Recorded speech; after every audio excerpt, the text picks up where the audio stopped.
Good evening. My light is not working, so I have to use this god-awful light. But nevertheless, welcome back to another live from the Norwegian woods. Once again, I'm your host, Ulf Hawkness from whitewolfalchemy.com. Intense soul connections. So yeah, why are they so intense? What's going on? Why so much energy? Why so much Kundalini fire? Why the exalted state of consciousness? Why? Well, first we will tune into that higher self stream of consciousness like we always do. And then we will get right on it. So, tune into that big, beautiful heart center of yours. And to your core. And then we are going to take a deep breath in through the nose. One for mind. All the way down. Hold it at the top for 1, 2, and one for body in through the nose. Hold it at the top for 1, 2, and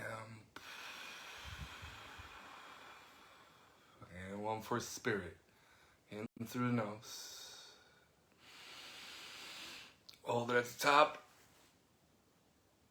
And nice and easy. So, you have probably heard about twin flames in the spiritual community, or even in the cosmopolitan descriptions of love and relationships being, the highest of high love. And in the beginning, they are activated from their soul-to-soul frequency when they're meeting. Something happens within them that ignites and sparks to life a process of alchemy.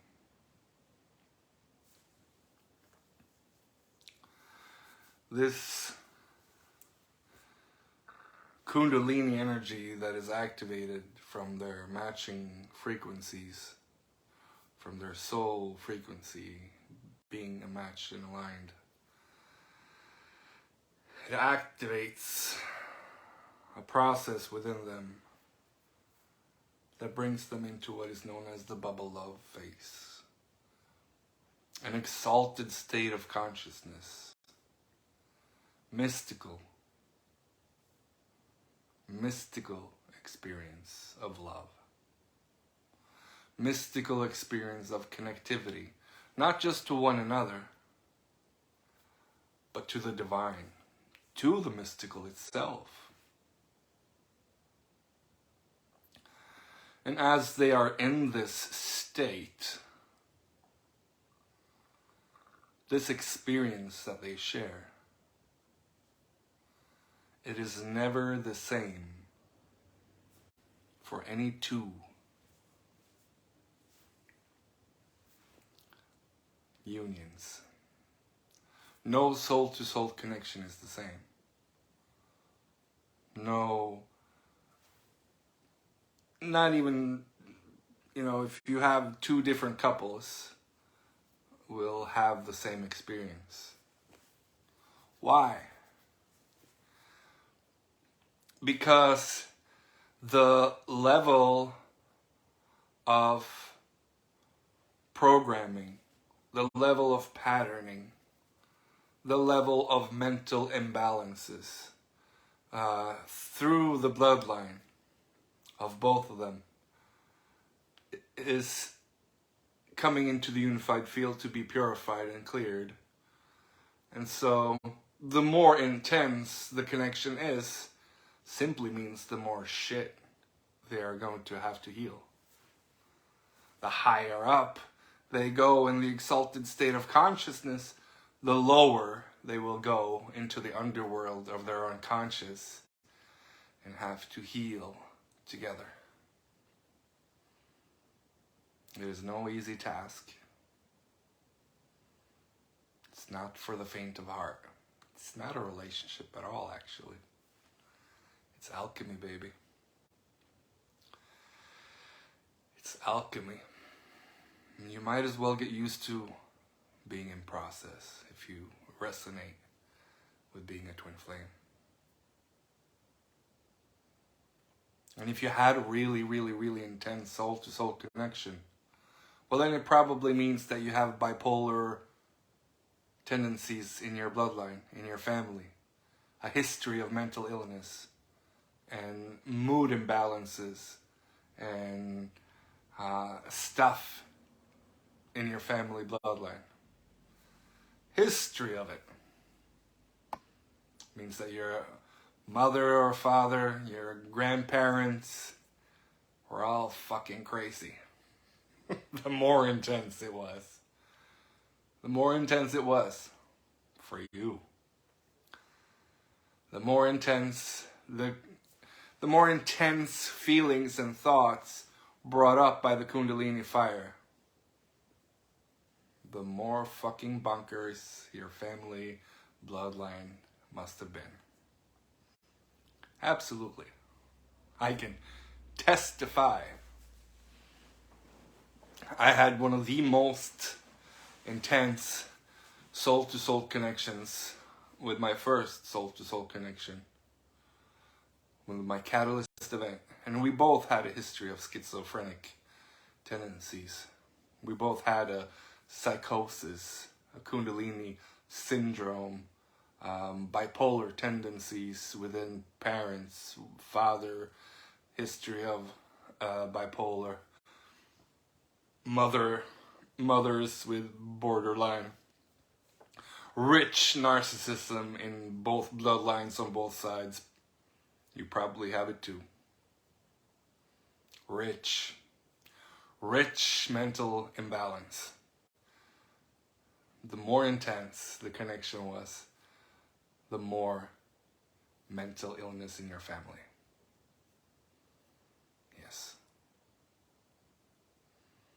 And the Kundalini energy activates it all, burns it out, boils it to the surface, to be cleared, of course. But to be cleared, it has to come to the surface. It has to come to the awareness of you both. It has to. It's the only way for it to clear and heal. So the more exalted states of consciousness you experienced in your twin flame activations, the more mental illness there is to heal in your family bloodline. It has nothing to do with love. Not a thing, actually. Not a thing. You thought it was about love. You thought it was about mystical union with the divine. That was what... Hold up. Pedal it backwards. It was your ideas and belief systems surrounding love that shaped your experience. The more love drunk you get,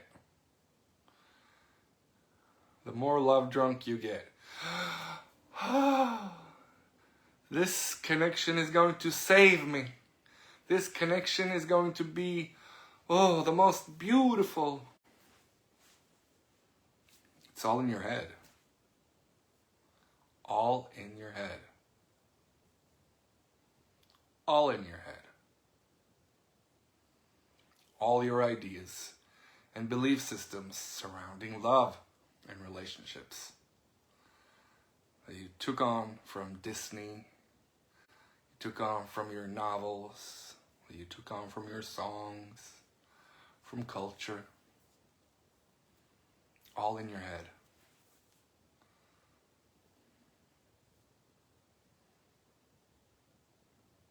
The connection, however, the matching soul frequency, that was real. That was real. But it doesn't mean no relationship is pending. It doesn't mean that you're going to be together forever and live in a castle on a cloud. It doesn't mean anything except for whatever meaning you assign to it, really. You may have had different ideas of the meaning behind it. Yeah, one of you may have had, oh, we're going to do this and this. And the other one of you may have, nah, I don't even like doing that. I don't like that. And so you had a fight. You entered some power struggles. You did not agree on a lot of things. Because you ended parting ways from the twin flame. From something that you have been programmed to believe that would last forever. Into eternity, as a matter of fact. Twin flame love forever. Forever. No. The only love that lasts forever is the love you have for you, for life itself, for the divine, for the mystical, for your children, for your family, for your parents. Maybe one person here or there that you'll unconditionally love, but you're not going to be with them forever. No. That's Disney. That's Disney. That's Disney. Not real. People have free will. People have free will. And sometimes we grow together, for a short while. Sometimes we grow together for years. On rare occasions, we grow together for a lifetime. And it doesn't matter what we call them, what we label them. But when you die, you will die alone. And wherever you go, you will go alone. And wherever your consciousness goes, you will go alone.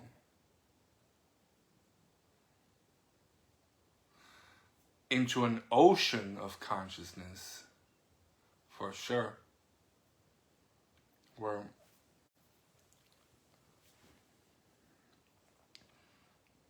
But multidimensionally speaking, you will always be. You will always be what you are. You will always live in many, many, many avatars. Not just one or two. That's not multidimensional at all, honey.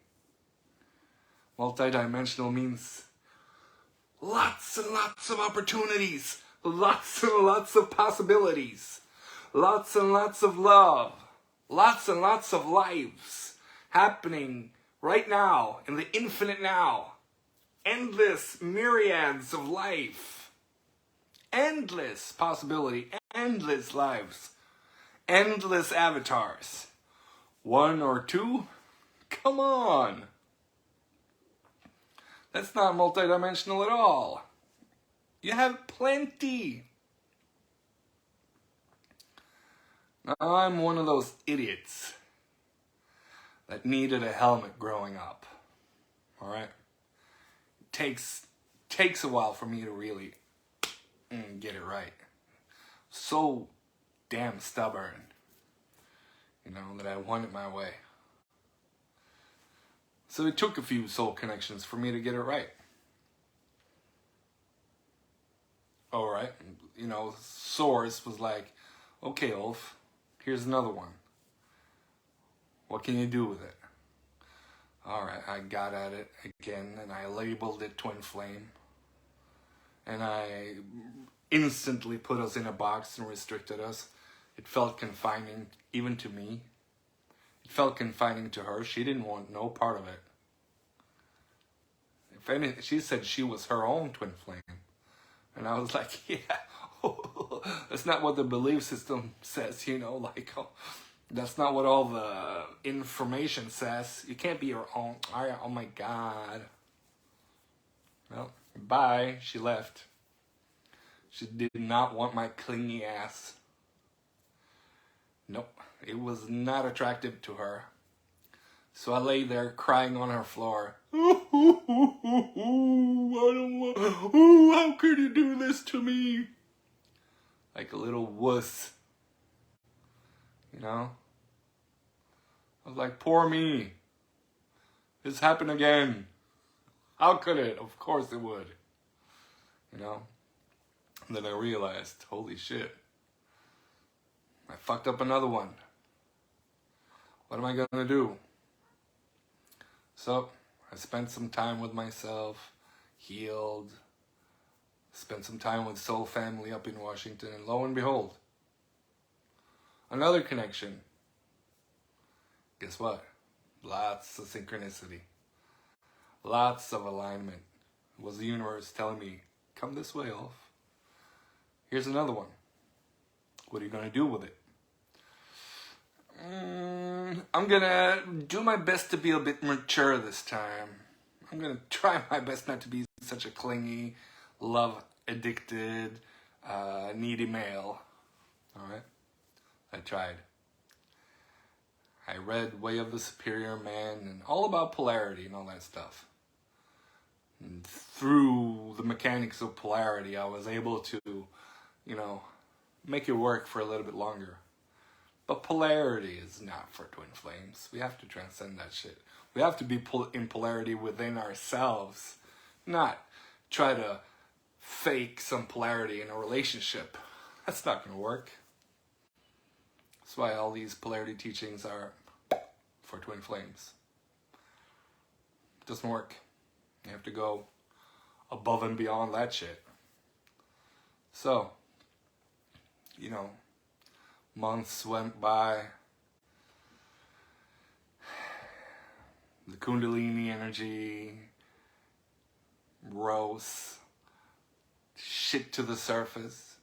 Once again, all of my shit, all of my wounding, all of my patterning, right there in my face. In full denial, all of her shit, all in her face. Completely in denial. Sometimes, oh, this is something from my grandmother, but then it's all you, Ulf. And then when there's no accountability in a soul-to-soul connection, you can't make that work. So you know what? In the midst of our power struggle, the universe was like, oh, you want to meet one more from your soul monad, Ulf? And in came another gorgeous being with two beautiful sons. Her energy just sparked in me. Instant soul match. Instant soul frequency match. So instant and so beautiful and intense that my partner at the time sitting next to me could feel it as I was doing energy work on this client that was a soul-to-soul connection. Wow. She got pissed off. She did not like that one bit. So we had a fight. And from that fight, it just kept going until the whole thing just was in shambles.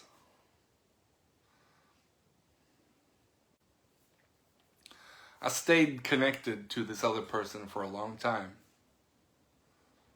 In came another connection. Another one in Texas, actually. I think they were both in Texas. And this one was some Native American ancestry.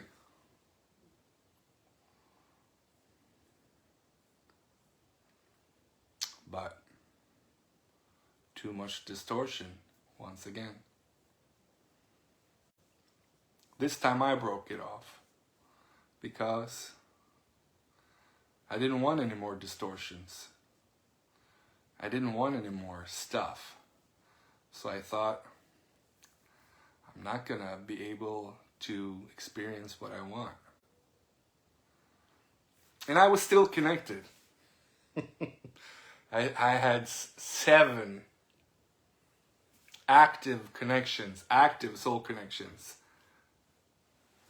And I figured, I'm going to stay connected to them. I'm going to keep communicating with all of them, all at once, and be single and be free.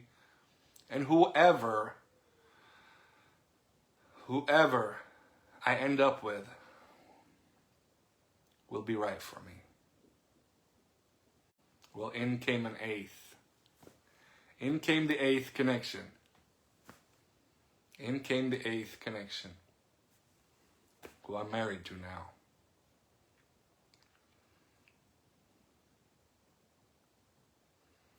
And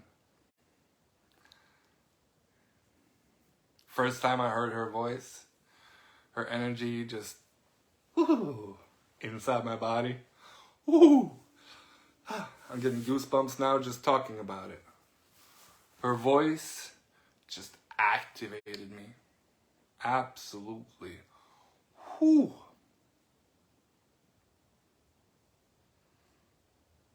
Was it intense? You betcha.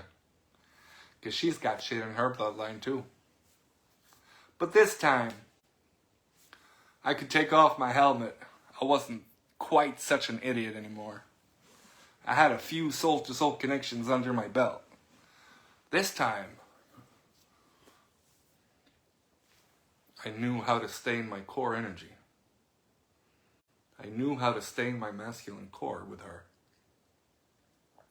This time, every time shit rose to the surface, I was able to navigate it.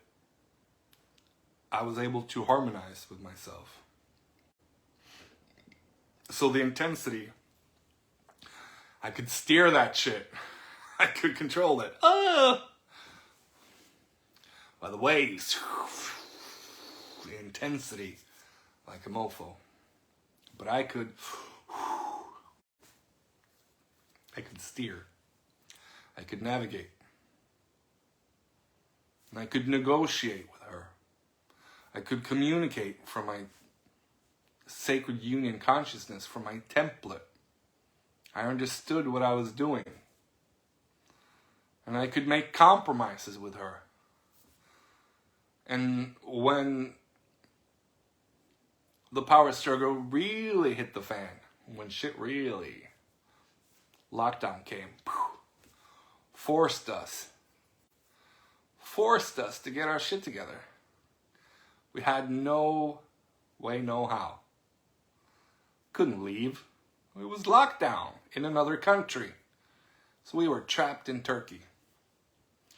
Trapped. Absolutely trapped.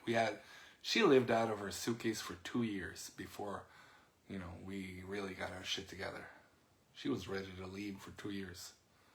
I know a lot of true twin flames out there that'll resonate with that shit. She was ready. She was ready to leave at any moment, any time. She was an avoidant. I was a love addict. But I was a love addict that was coming into secure attachment. Attachment styles play a major role in how you can navigate your twin flame experience. If you've experienced being the chaser, you're a love addict. If you've experienced being the runner, you're a love avoidant. And this is a spectrum. So sometimes if 2 love addicts come together, one of them will express avoidance in a way to save themselves. 2 love avoidants come together, one of them will express more of the love addict.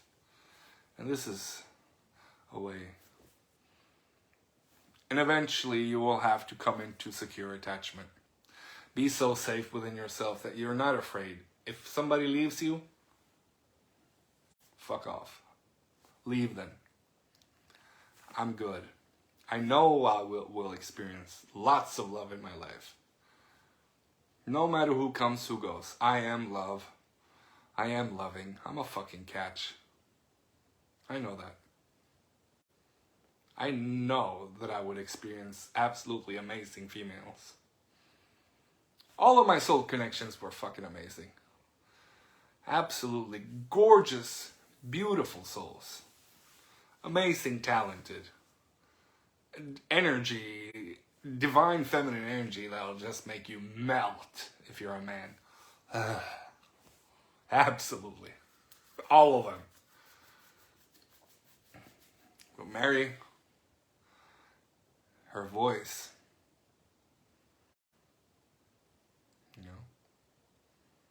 her voice alone. And she told me straight up, you're gonna have to choose me. She didn't know about the others. She knew that I was writing poetry and to honor the connections I had, to honor the feminine, to honor the beauty I saw in women, to display my divine masculinity so that I could template other people with my reverence for woman, with my reverence for the feminine. And it was intense. I got love drunk again. I got so love drunk on Mary's beauty. Her inner beauty, her outer beauty, her beautiful energy, her traumas. Oh my God. You think you're not trauma bonded in a twin flame connection? Holy shit, you're trauma bonded as fuck. You kidding me? Oh, all that runner, chaser. Trauma bonded like a mofo. Yes, you are. Absolutely. So we think it's all love.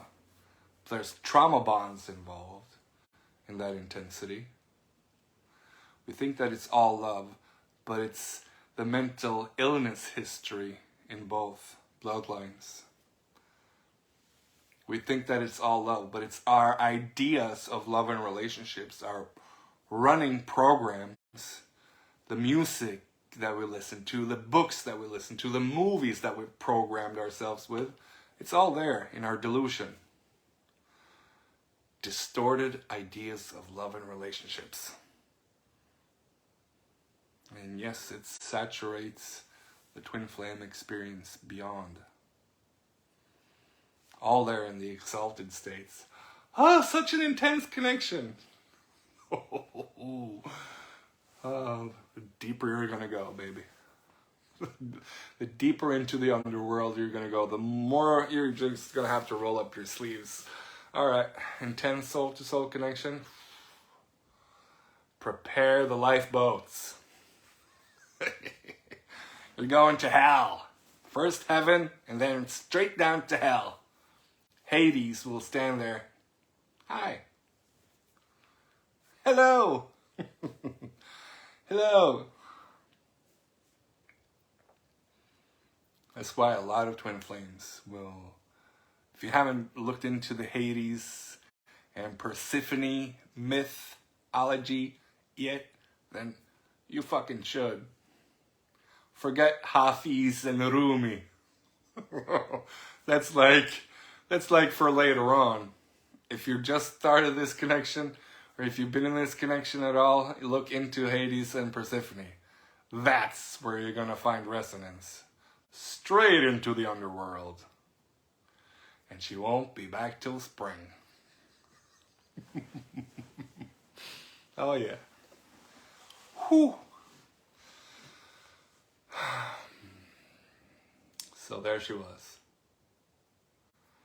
There she was, the one that would be able to dance with me. The one that would match me in my wisdom.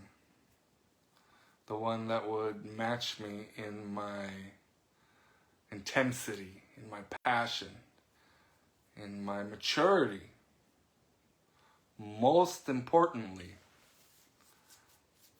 that would have enough of her shit together in order to say, oh my God, this is my shit. This is my stuff. Of course, she's better at holding me accountable than holding herself. And I, in turn, am better at holding her accountable than myself. We're so much better to see other people's shit. But are you willing to go, oh, you're right. This is my shit. You're right. You're absolutely right. I'm fucking bonkers. Or you're absolutely right. I'm a needy bitch.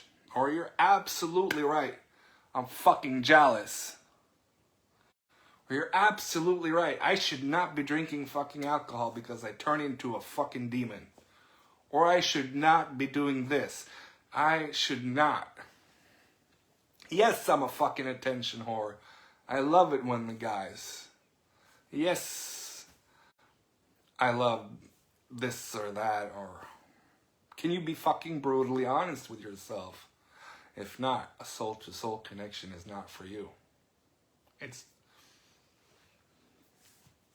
You're not ready. You're not fucking ready. Are you ready to be brutally honest? Brutally. Like, oh my God, I can't believe, I've become my father. I've become my mother.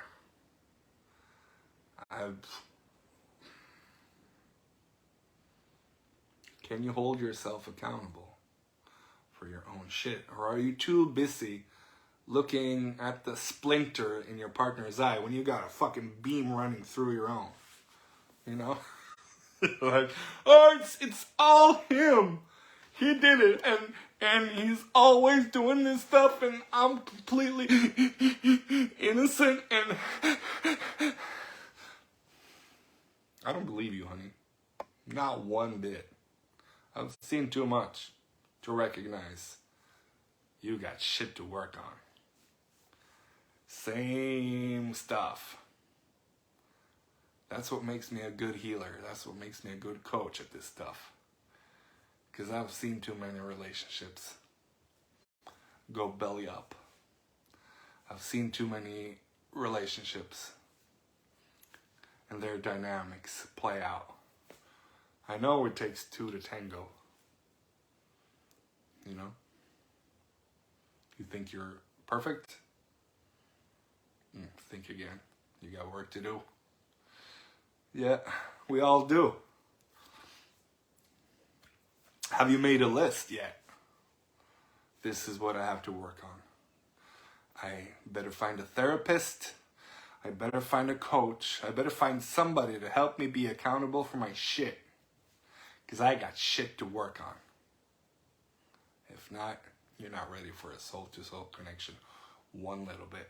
Sacred union, years down the road, honey. Years. It's going to take you therapy. It's going to take you healing. It's going to take a lot of admitting to yourself, I'm got some toxic patterns in me. I got some toxic programming. I got some toxic ideas about love and relationships. I got some toxic habits. I probably shouldn't be waking and baking in the morning if I want a good relationship. Probably shouldn't be drinking every weekend if I want a healthy relationship. Probably shouldn't be doing plant medicine ceremonies so often. Probably should be integrating that shit. Figure my shit out. You don't need more medicine. You need to integrate it, what you've already done. And a lot of people don't want to hear that stuff because they are not ready for sacred union. Not one little bit. It takes accountability. Once you're ready to be accountable, you say, oh my God, I'm ready to do the work. I'm ready to talk to a therapist and not lie this time. I'm ready to talk to a therapist about my past addictions. You think you had a healthy relationship if you were selling drugs? Nope. You think you had a healthy relationship when you were smoking weed all the time?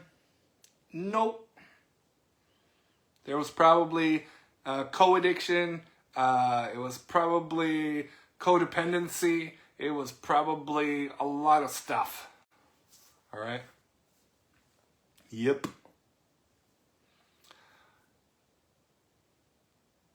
Cannot create healthy partnerships with abuse, with addiction, with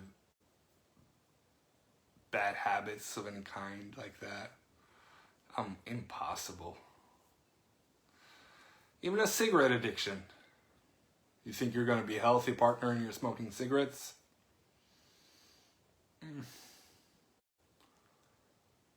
No. You got an active addiction template that you need to heal in order to have a healthy, sacred union. You need to have a healthy, sacred union to your damn self before you can ever have a healthy, sacred union to somebody else. How are you going to do that? Accountability. Mind, body, and spirit. So, to those of you brave souls that watched all the way here and got all these beautiful golden nuggets that I shared, who actually was able to hear everything that you needed to hear without turning me off due to a trigger. I see you. I see you. You may just be ready for a sacred union. If you watched this video all the way to here, you might just be ready to be spiritually accountable for your own shit. Well done. Well done. Takes a lot of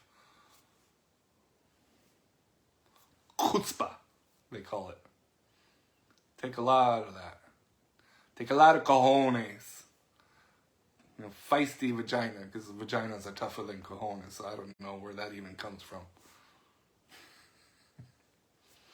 I don't know. Some stupid patriarchy shit. Those. Just give those cojones a little bit of a ding and a oh.